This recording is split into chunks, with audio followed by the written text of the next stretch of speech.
Hey, everyone. Welcome to Storytelling Time, the place where every story comes alive. If you love getting lost in thrilling tales, gripping mysteries, and epic adventures, you're in the right spot. I'm your storyteller, and here, we don't just tell stories, we bring them to life. Whether it's fantasy, mystery, horror, or even a bit of comedy, we're all about immersion.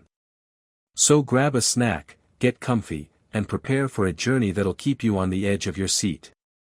Trust me, you won't want to miss a single chapter.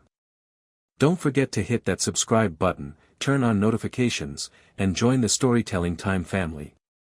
Let's dive into the stories that await, starting now. In the farthest reaches of the world, where maps faded into guesswork and the sky pressed close to the earth, there lay a valley the world had forgotten. It was hemmed in by mountains so tall they split the clouds, their jagged peaks eternally dusted with snow. Time seemed slower there, muffled by the hush of pine forests and the ever-present murmur of the river winding like a silver thread through the trees. The village had no name, at least none that outsiders would recognize.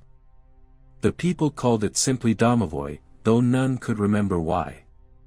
The word had the sound of something older than language itself. Their stone houses crouched low against the wind, their moss-covered roofs blending into the landscape like old bones in the grass. Ivy clung to chimneys like hungry fingers. Smoke curled from them lazily, perfuming the air with the scent of burning birch and herbs. It was a place of rhythms and rituals. At dawn, bells rang, not for prayer, but for waking. At dusk, candles were placed in the windows, not to guide the living, but to ward off what watched from the woods. The villagers lived simply, farming, weaving, trading salt and wool when the river thawed enough for merchants to drift through in narrow boats. They whispered of things, as old places often do, of lights in the trees, of bones found in deep soil, of the night the dogs wouldn't stop howling. But no one truly spoke of the mountain. It loomed over them, a monolith of gray and white that seemed to watch the valley like a silent god. Children were warned not to wander too close. Not because of cliffs or wild beasts, but because the earth there was wrong. That's how the elders put it. Not evil. Not cursed. Just, wrong. Off-key. Like a song sung backwards. The river bent wide around its base, giving it space, as if water itself dared not touch it. And so the village endured, untouched and undisturbed, for generation upon generation. The seasons came and went like breath. Snow fell. Crops grew. Babies were born under full moons. The silence of the mountains was respected. Life was small, and that was enough. Until the thunder of boots shattered the peace. The first to hear them was a boy tending goats near the southern path. He thought it was a rockslide at first. But the rhythm was too measured, too heavy. Then the banners crested the hill. Dark uniforms gleaming. Dozens, no, hundreds, of soldiers, their presence unnatural in the still green world. He ran home, but by the time he arrived, the army had already entered the village. The air that day was strange. Heavy. Still. The wind didn't move. Birds did not sing. The soldiers didn't speak. They marched through like a blade through soft cloth, silent, swift, clean. Behind them came trucks, crates, wires, and strange machines no villager could name. Men in long coats scribbled notes, measured distances, tapped on strange metal boxes that clicked and hissed. Then came the man in front. He walked alone, gloved hands behind his back. General Vukov. Tall, sharp, eyes the color of wet slate. His coat was immaculate. His presence radiated control. He stopped at the village square, standing beneath the ancient linden tree where the harvest festivals were once held.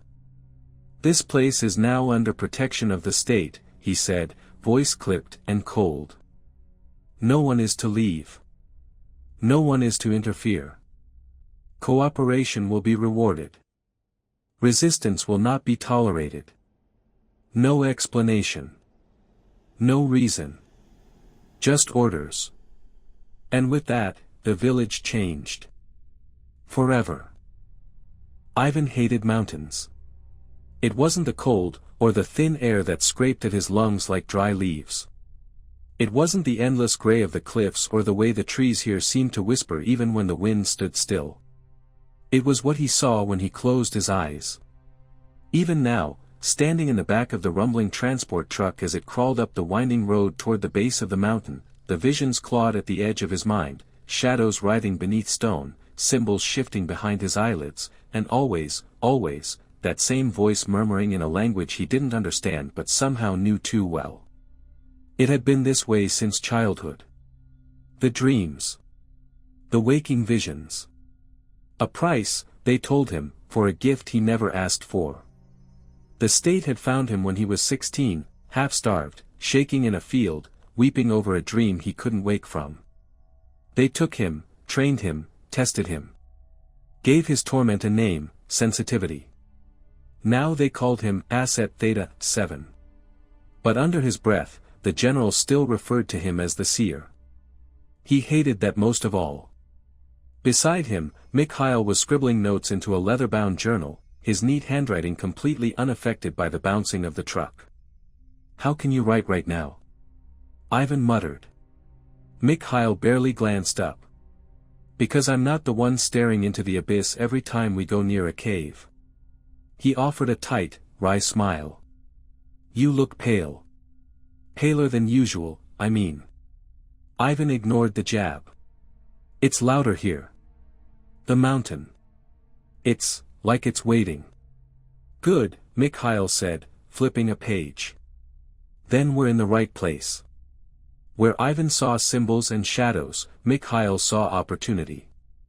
He was a student of the old sciences, a disciple of the arcane blended with the mechanical.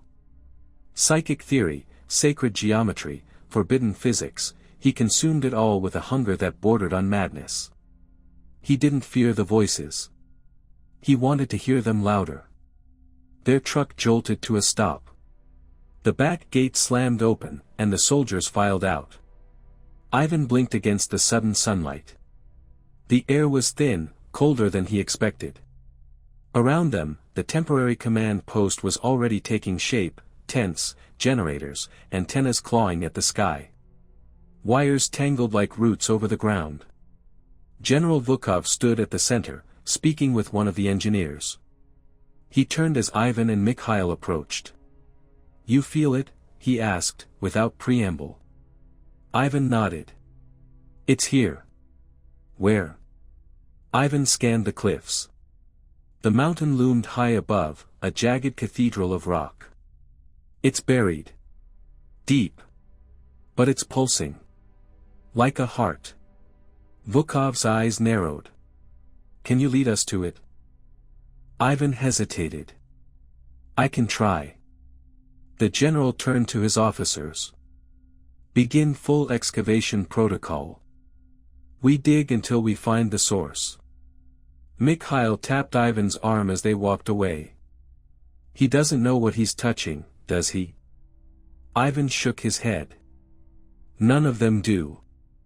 That night, Ivan stood at the edge of the dig site while the machines roared and the earth was torn open.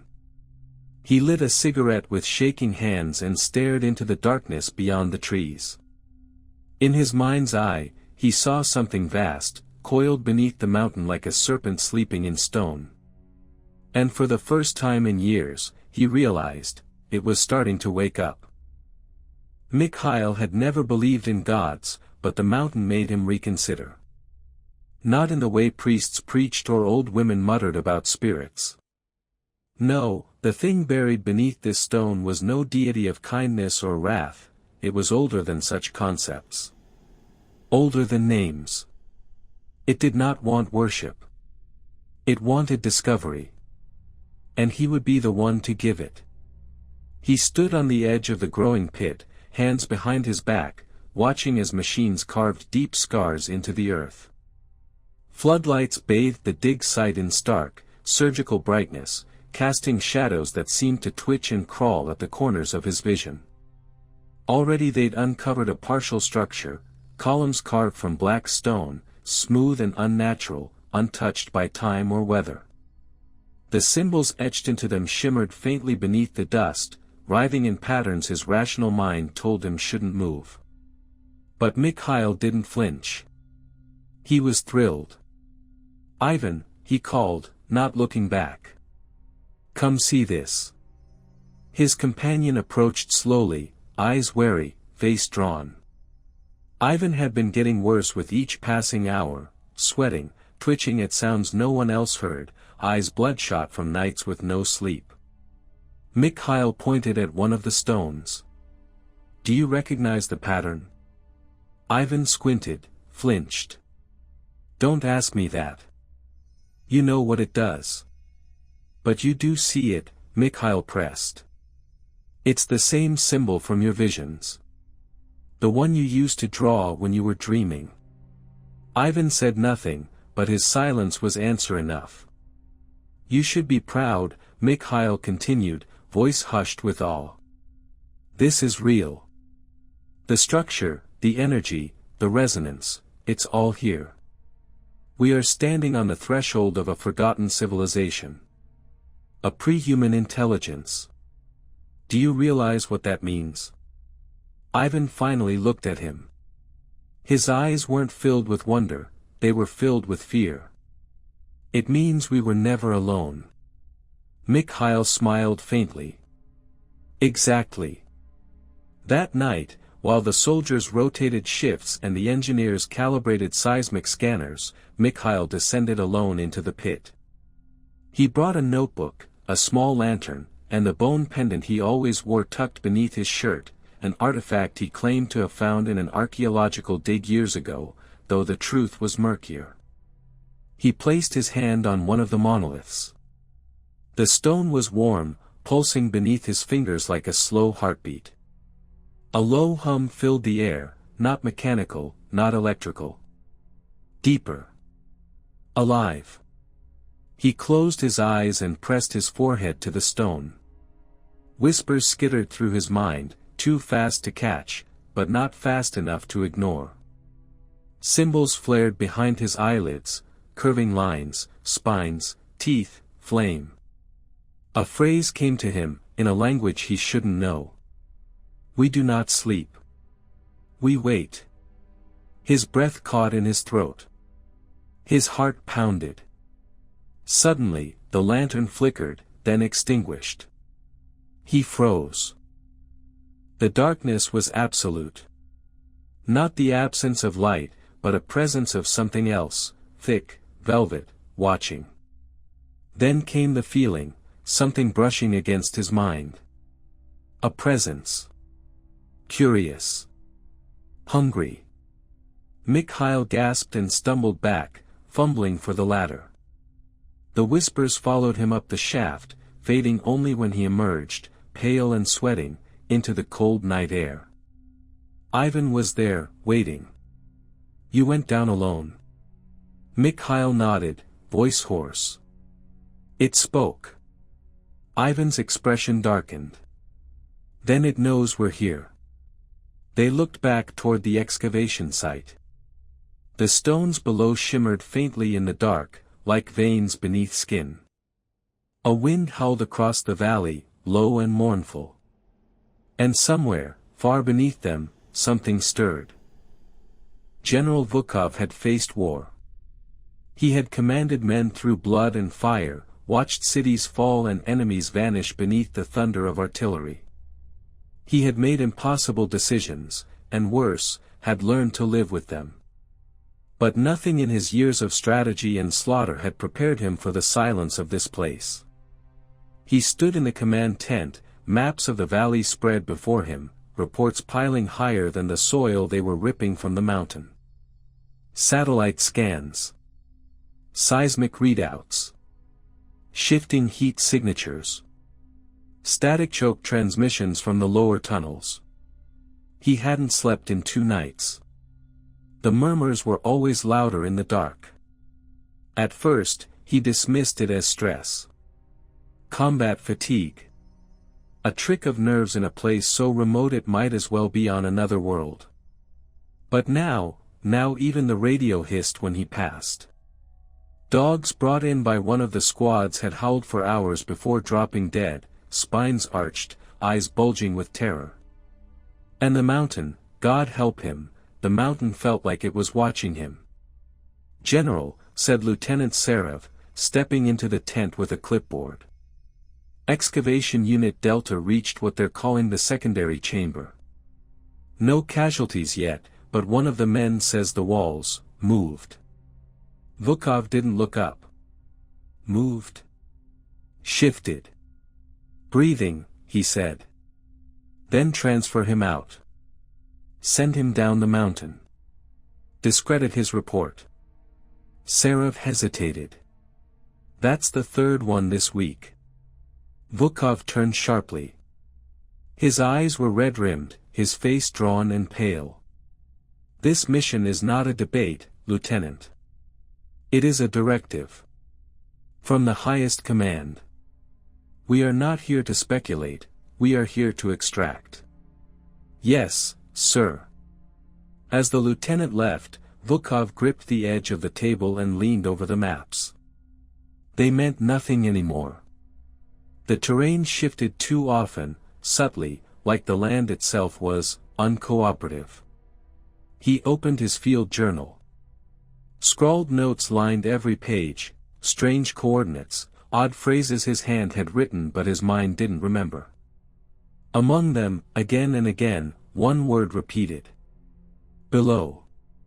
He remembered when the word first appeared. It had been in his dream, no, not a dream, something deeper. He was standing at the edge of an endless pit, and from within it rose a column of smoke shaped like a spine. And eyes. Eyes that watched from beyond the stone. Now he saw them when he blinked. A sound outside broke his focus, shouting. Then a scream. Vukov grabbed his sidearm and strode from the tent. 2 soldiers stood near the pit's edge, one of them on his knees, sobbing.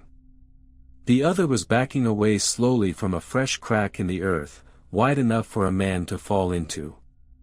The ground around it steamed faintly, as though exhaling from some deep furnace. What happened? Vukov barked. The kneeling soldier turned, his face streaked with blood from his nose and ears. It whispered to me, he said, voice flat. It knows my name. Get him to medical, Vukov snapped, heart hammering. Now. As they dragged the man away, Vukov stepped to the edge of the fissure. He could feel it, heat, yes, but more than that. A pull. As if gravity itself had bent toward it. As if something was rising to meet him. He should have turned back then. He should have called it off. But ambition is louder than caution.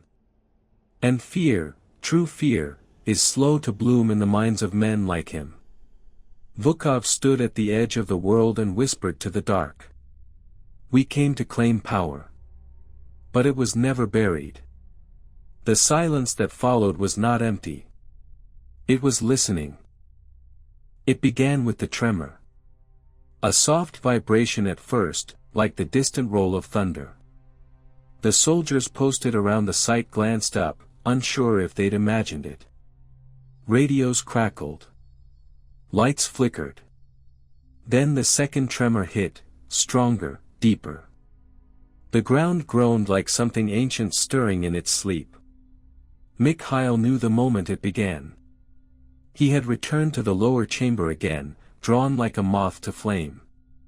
The walls were fully uncovered now, black, glistening, veined with silver lines that pulsed like arteries. A structure had emerged at the center of the chamber, a dais of interlocking stone, impossible geometry twisting into itself. He wasn't alone. Ivan was there, crouched in a corner, arms wrapped around his knees, whispering to himself. It's coming.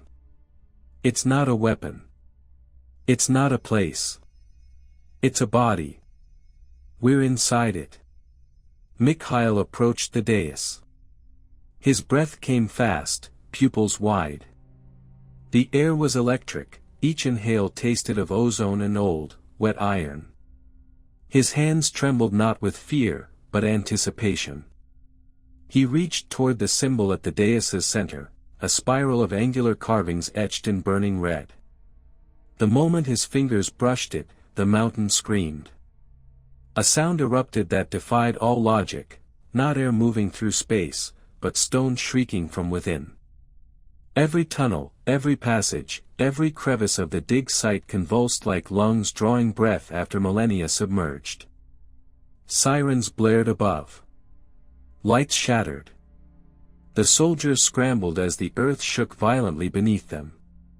A few turned to flee, others dropped to their knees, hands over their ears, blood streaming from their noses as the sound drilled into their skulls. Inside the chamber, Mikhail stood frozen, his hand fused to the stone. His eyes rolled back. He saw everything. Not just the chamber or the mountain, but what lay beneath it. The thing that had been sealed here long before men walked upright. A being not of flesh, but thought and hunger. Not dead, only dreaming. It had been waiting for someone to open the gate. Mikhail's body jerked as the energy coursed through him. The carvings on the walls lit up in cascading waves. The air turned thick and black, swirling around him, crawling up his limbs like fingers. His voice came out, but it was not his voice, it was layered, as if 1,000 throats spoke through one. The skin has broken. The eye opens. The hunger remembers. Ivan screamed. Mikhail. Stop. But it was too late. The spiral stone sank into the dais with a grinding click. Something unlocked.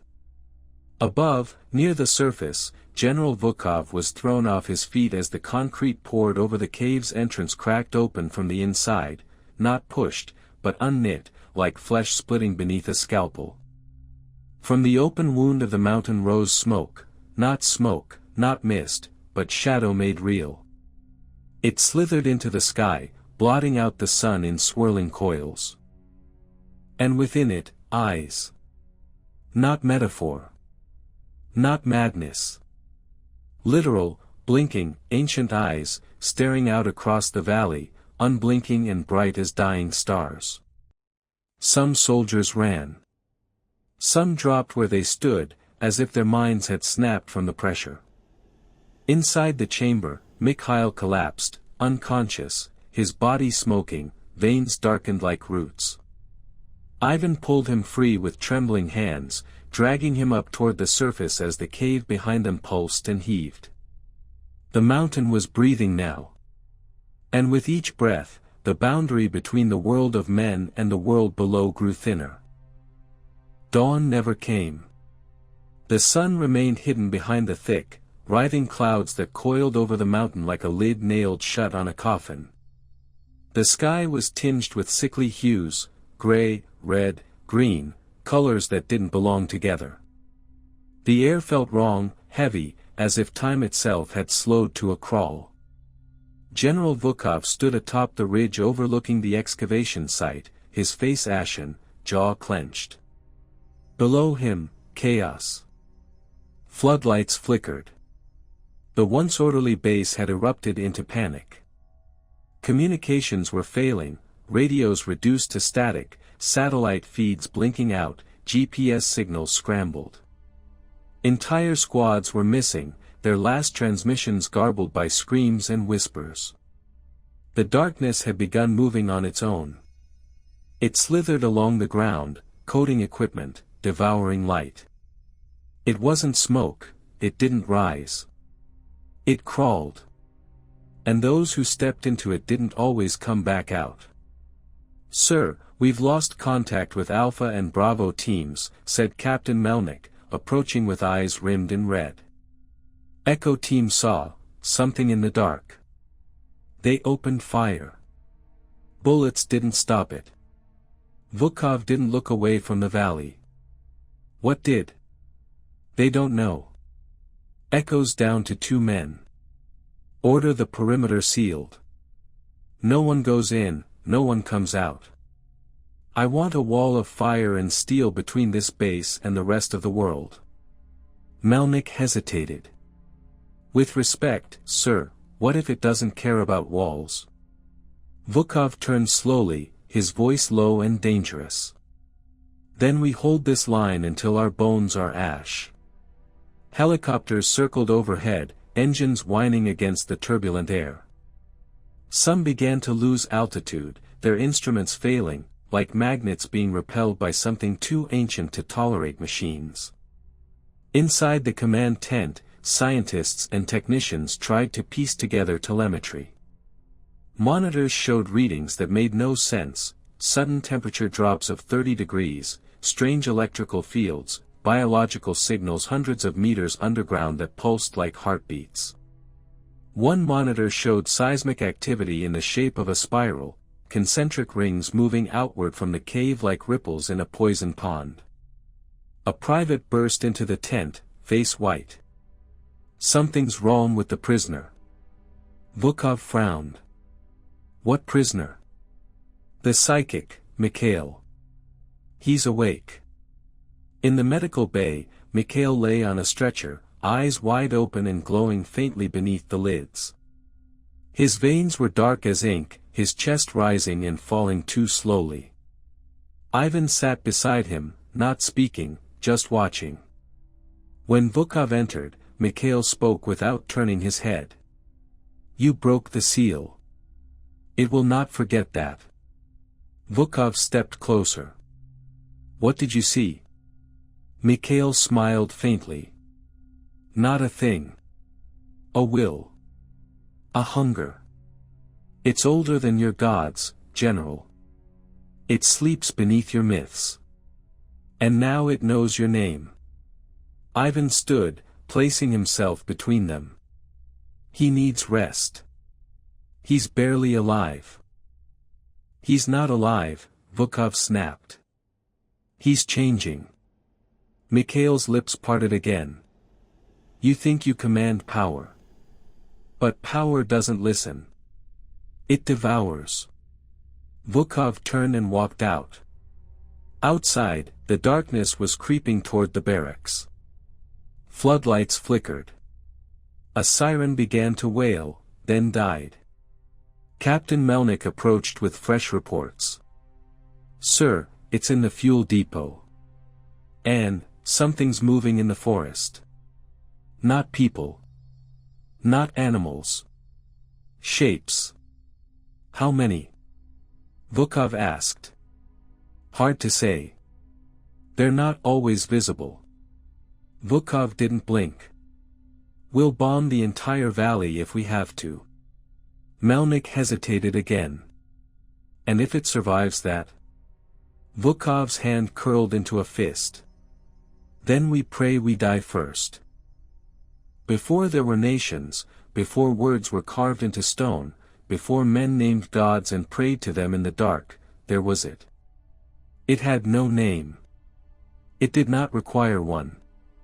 It was not worshipped, for worship implies love, or reverence.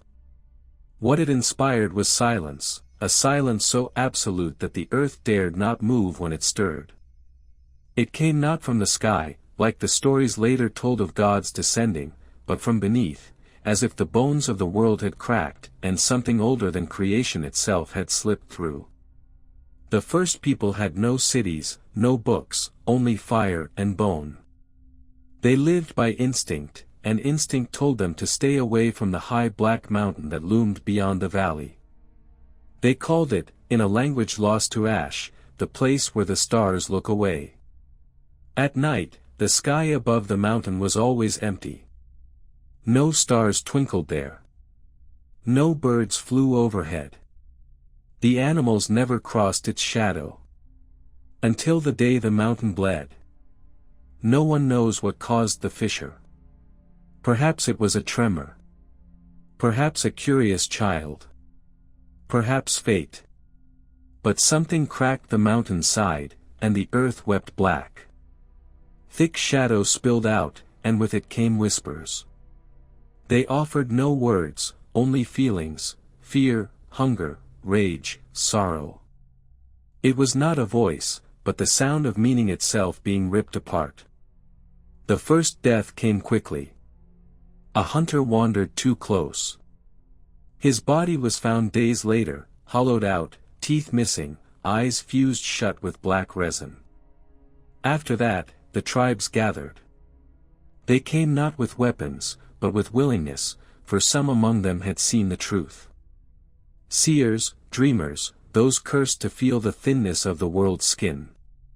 They understood what slept below was not evil. It was the original truth, and that truth had to be buried. So they built the seal. Stone upon stone, inscribed not with words, but sound, vibrations passed from hand to hand, breath to breath.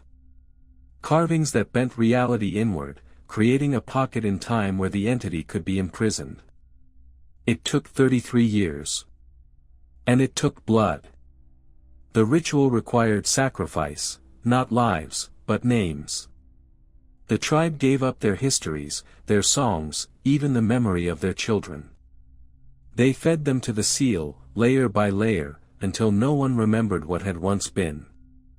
They became a people with no past, only silence. The last to die was the mother seer, the one who had first heard the whispers. As the final stone was placed, she offered up her own name, the last one left. And with that, the mountain went still. The stars returned to the sky.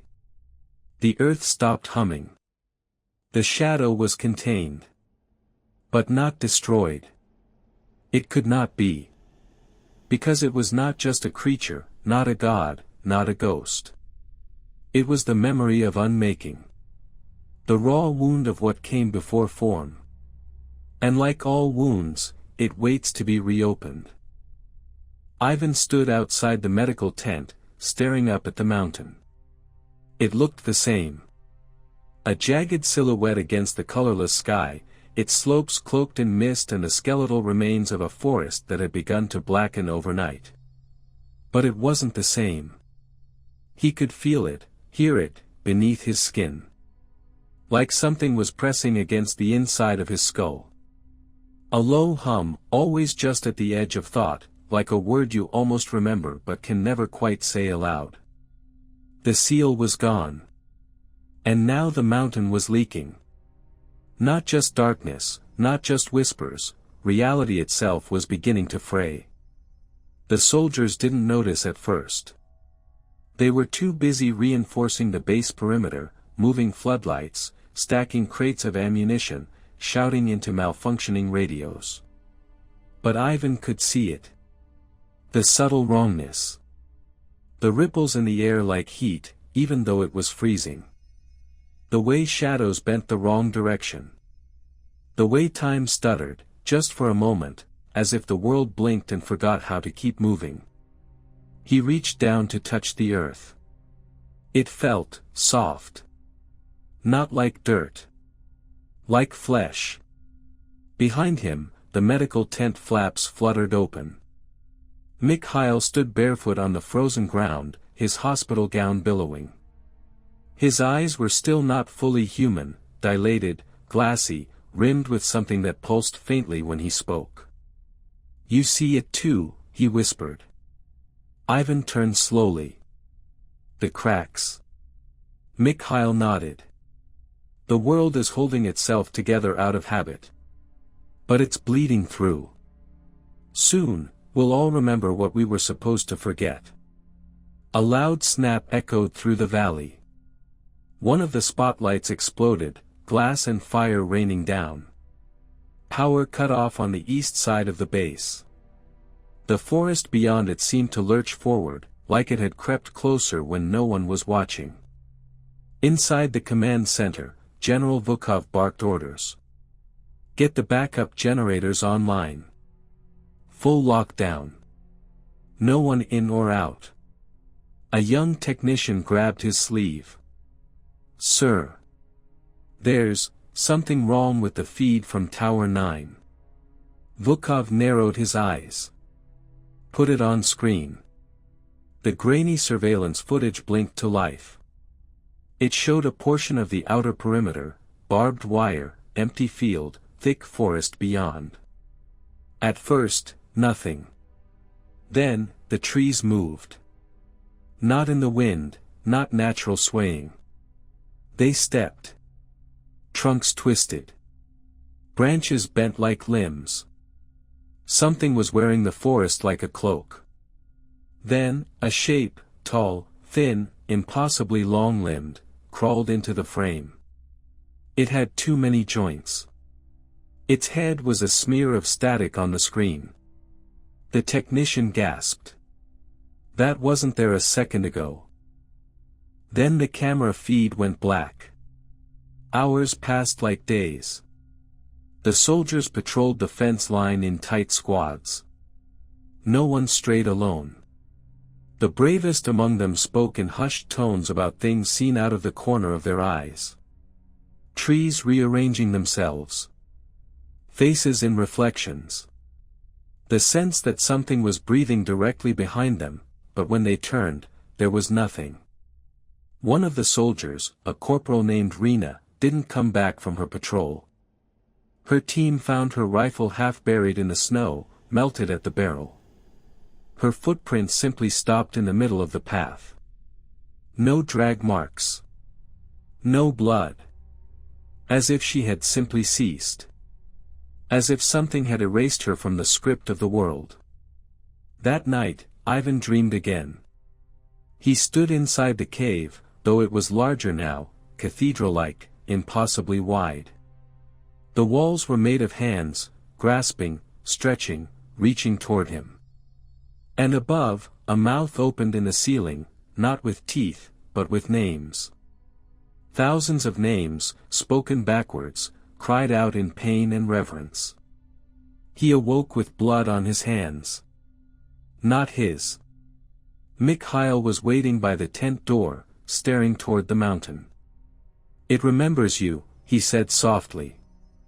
"It remembers all of us." Ivan stepped outside. In the distance, something howled, not animal, not human. Something ancient was walking again. And it had not forgotten the ones who buried it. The squad broke. Training dissolved. Gunfire lit up the snow, muzzle flashes blazing through the cold, but they weren't shooting at anything. The enemy was everywhere and nowhere. Shapes flickered at the edges of their vision. Long shadows with too many arms.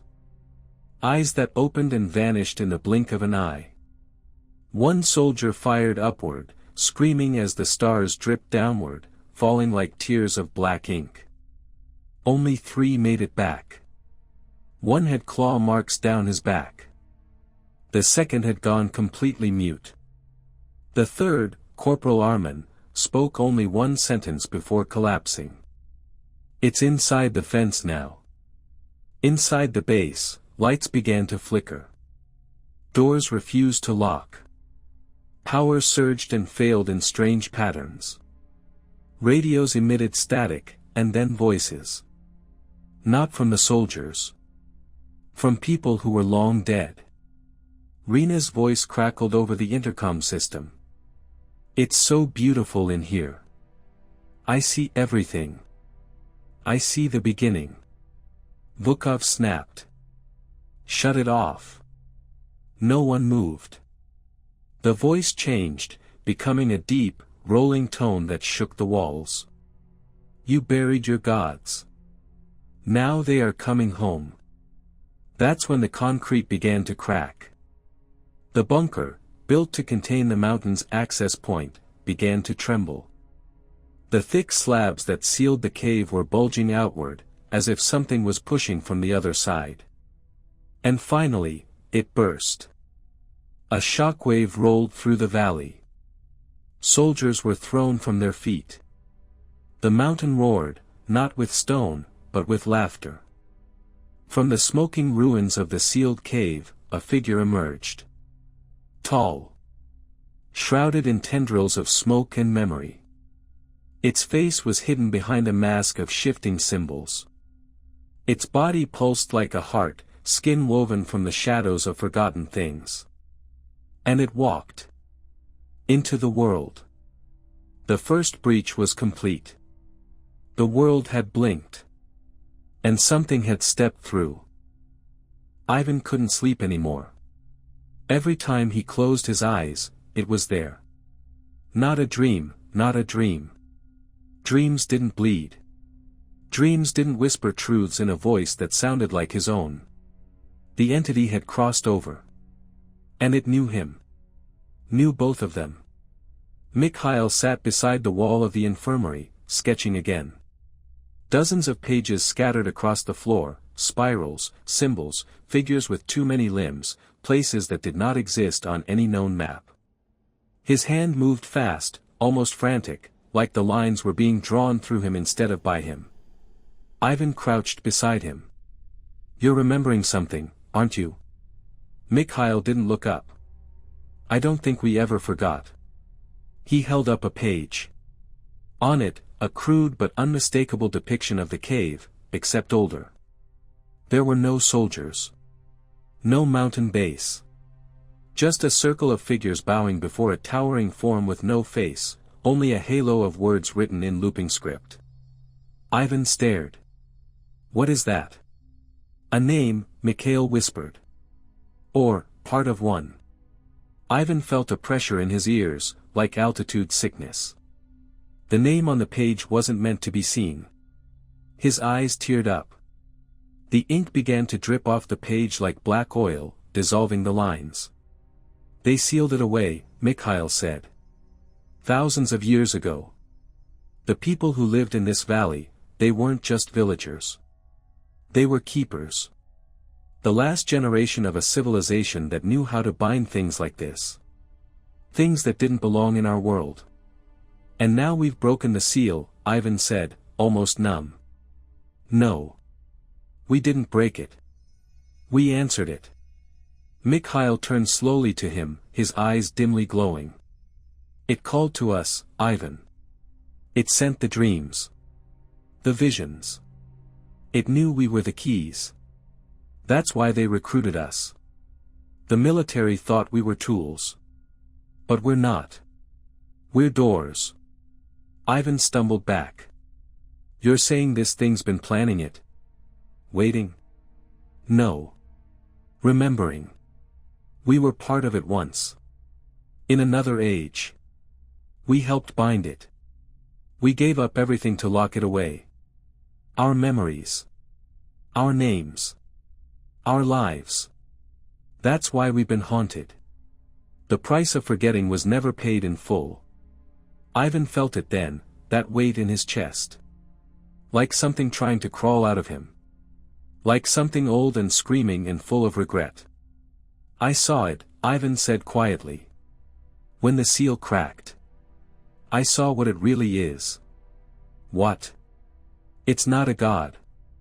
It's not a demon." Mikhail looked at him, hollow-eyed. "What, then?" Ivan whispered. "It's a memory that became sentient. A wound in the world that learned to dream." Mikhail nodded. "And now it wants to remember itself fully. Through us." Outside, the alarms blared again. Soldiers shouting. Gunfire. Then silence. A new voice whispered over the intercom, not male, not female. Just familiar in the worst way. "Hello, Ivan. Hello, Mikhail. We've missed you." The base was no longer quiet. It breathed. The walls pulsed faintly with each flicker of emergency light.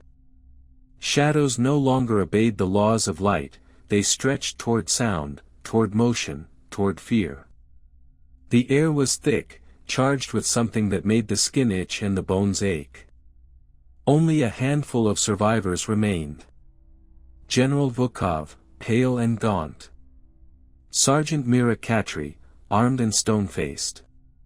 Corporal Armin, his eyes hollow. Ivan and Mikhail, who no longer felt like they truly belonged to this time. And somewhere, moving without sound, the entity.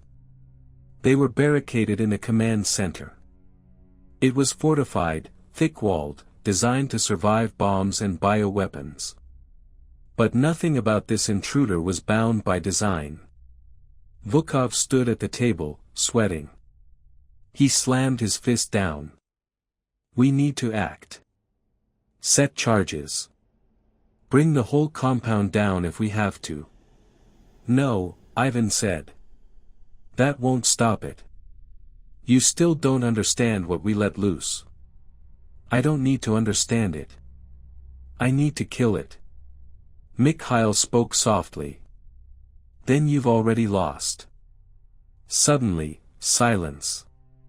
The hum of electricity faded. The lights cut. For a moment, everything was still. And then the door opened. But not with a bang, not with force. It simply unlocked. The heavy blast door unsealed, mechanisms grinding softly, like it had received the correct code. From the hallway beyond, blackness poured in. Not absence of light, presence of dark. It crept across the floor like liquid shadow, swallowing the fluorescent glow. Then came the sound, footsteps. Slow. Measured. Rhythmic. And the thing entered. It had no stable form. It shimmered like a mirage, its shape twisting with each breath. At times it was a man, a woman, a beast, a child. Every form wore someone's face, someone dead, someone loved, someone feared. It stopped at the threshold. So many shapes, it said, and none of them mine. But you remember me, don't you? Vukov raised his rifle, hands shaking. You don't belong here. The entity looked at him, through him. Neither do you. It stepped inside, and the walls wept. The light sparked and screamed. Vukov fired, burst after burst. Bullets passed through the figure, slowing as if dragged through water. It didn't flinch. It raised a hand, just a human hand. But when the sound hit them, it was like hearing every word they'd ever regretted whispered back at once. Vukov collapsed, blood leaking from his nose, eyes wide and empty. Dead. Mira screamed, pulling Armin back. Get to the secondary exit. But Armin didn't move. The entity turned toward him. You were always the weakest. But you heard me first. Armin smiled, a slow, broken thing, and stepped forward. I dreamed of you, he whispered. The entity reached out, touched his forehead with a single blackened finger. And he was gone. No blood. No scream. No body. Just gone. Mira pulled Ivan and Mikhail through the side corridor, punching in the override code. The last blast door sealed behind them. The entity didn't follow. Not yet. But its voice echoed from every screen, every speaker, every surface. You cannot flee memory. I am the echo of what you forgot to fear. They emerged into the old tunnels, back toward the original excavation. Toward the cave. The source. Behind them, the command center groaned and buckled. The entity hadn't finished. It was playing with them. And deep inside Ivan's chest, he felt something stirring, a memory of fire, and a name burned into his soul like a scar. The old tunnels were colder now. The concrete walls that once protected the base had cracked. Veins of black crystal ran along the fractures, pulsing softly, like the mountain itself had begun to heal around its wound, but wrong, like a scab made of nightmares. Mira led the way with her rifle drawn, though she knew it wouldn't matter. You're sure it can be sealed? Ivan nodded slowly, his eyes distant. Yes. But not with steel. Not with explosives. Then how? Mikhail, walking behind them, answered, memory. Sacrifice. The same way it was done the first time. The cave entrance loomed ahead. The great fissure had widened. The last of the concrete plug had dissolved into dust, pulled inward as if consumed. Symbols shimmered faintly along the rocks, ancient glyphs uncovered in the breach, warding signs long lost to history. Now, they flickered like dying stars. Inside, the air shimmered with unnatural heat and bitter cold at once. The three of them stepped across the threshold. It was like falling into a living dream. The walls writhed again, flesh-like, and not. The ground beneath their feet thrummed like a heartbeat, and the silence was louder than any scream. As they moved deeper, visions came. Not illusions, memories. Mira gasped as she saw her sister standing beside her, smiling, even though she had died years ago. The figure whispered, "You can stay here. You don't have to go further." Mira kept walking. Ivan saw the battlefield. Blood and snow.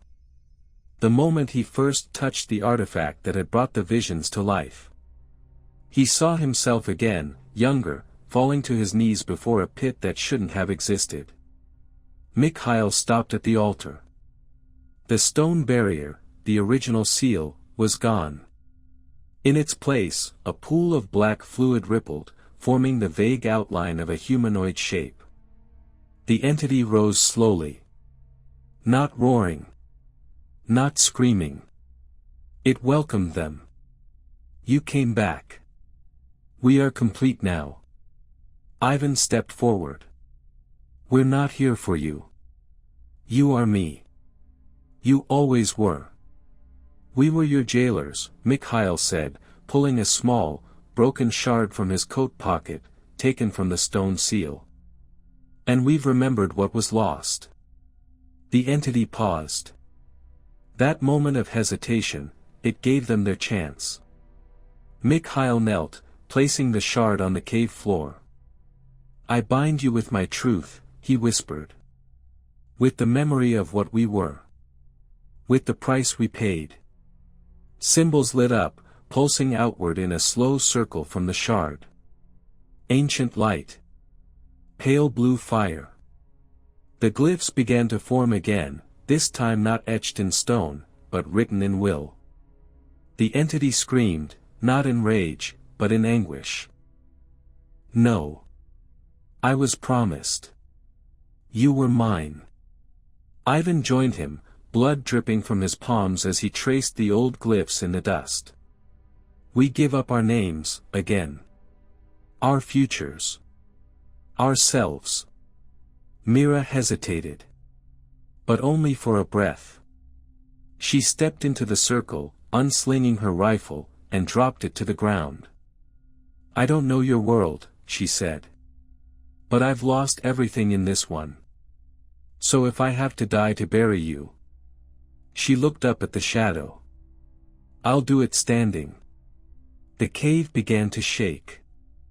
The walls shrieked. The entity lunged. And hit the edge of the glyph circle, recoiling like it had touched molten metal. Mikhail raised his voice over the roar. "We name you now." He spoke the word that had no echo.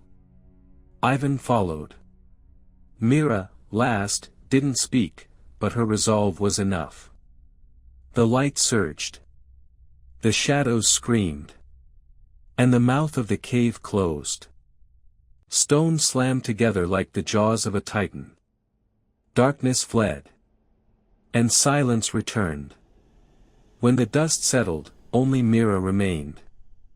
She stood alone before a smooth wall of stone where the cave had been. No sign of Ivan. No sign of Mikhail.